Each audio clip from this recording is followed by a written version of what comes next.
Bonjour à tous, hein, c'est encore moi, Christian, le jardinier de la Fremière. Ici, après avoir préparé mon petit potager au fin mars, nous nous retrouvons au mois d'avril. Il fait bien meilleur que le mois dernier et je vais enfin essayer de planter quelque chose. Pour la première fois de ma vie, je vais toucher à des petits oignons blancs, des petits oignons normaux, ça doit être de l'ail et de l'échalote. On va commencer par les oignons. On y va. Ici, sud Vendée. Il fait beau et on va planter. Bien, je vais commencer par imaginer une première ligne. Hop, j'ai fabriqué un cordeau avec de la ficelle, hein, je ne me suis pas embêté. Et voilà, pour tirer droit. Hop. Non, nous allons tirer une ligne dans la terre avec cet outil pointu. Hop. J'enfonce sur à peu près 2 cm, 3 cm, peut-être pas assez. On va refaire une première ligne. À 20 cm à peu près, je vais faire la seconde ligne. Voilà. C'est dur. Et je vais continuer comme ça. Voilà le résultat. J'ai fait 1, 2, 3, 4, 5, 6 lignes. Maintenant, on va planter des oignons. Et voilà, pour la première fois, je vais planter des oignons. Alors, dans l'oignon, il y a la tige et il y a les racines. La tige, les racines. Donc on va le planter comme ça. On va mettre le premier par ici, de manière à ce que l'oignon soit bien dans la terre et que juste la tige dépasse. L'ombre du deuxième va être plus loin par ici. 10 cm à peu près, c'est trop court. 15 cm entre chaque oignon.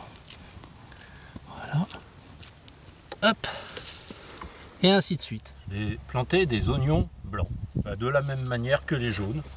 Alors on y va. Allez, on y va, on plonge. Un oignon. 10 cm, 15 cm, un oignon. 15 cm, un oignon. Puis je recouvre comme ça, tout doucement. Après les oignons blancs et les oignons jaunes, je vais essayer les échalotes. Même principe, j'ai fait 2 petites tranchées et je vais aller les planter à l'intérieur de cette tranchée tous les 10-15 cm, toujours la racine vers le bas et les débuts de feuilles vers le haut. Voilà. 10-15 cm entre chaque, il est petit. Après les échalotes, on va planter de l'ail. D'après ce qu'on m'a dit, pour l'ail, il ne faut pas faire une rigole, c'est l'inverse, il faut faire une butée. Comme une petite levée, comme ça, de terre, parce que l'ail, ça aime pas l'eau, paraît-il.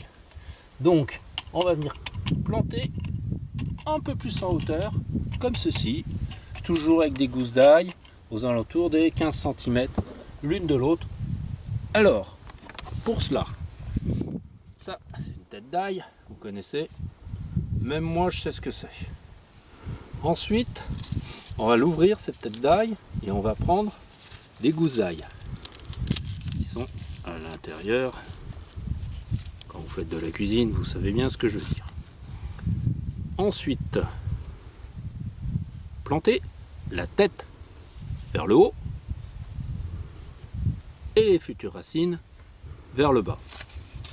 Pour repérer où sont les racines, elles seront par là et la tête par ici.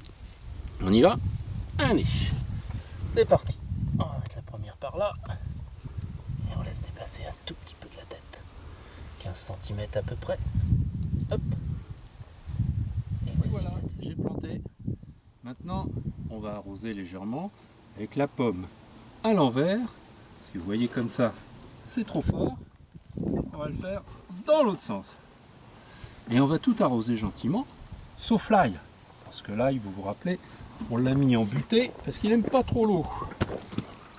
Allez, c'est parti. Eh ben, dites-moi, c'est quand même pas formidable ça. Bientôt on va manger des oignons. cultivée par moi-même. Et bien maintenant que nous avons planté, il n'y a plus qu'à attendre et on écoutera bientôt pousser l'oignon, l'échalote et l'ail. Et puis dans une prochaine vidéo, on plantera ensemble, non pas on plantera, mais on sèmera ensemble des carottes, des radis et peut-être d'autres choses. Alors, à très bientôt. Super!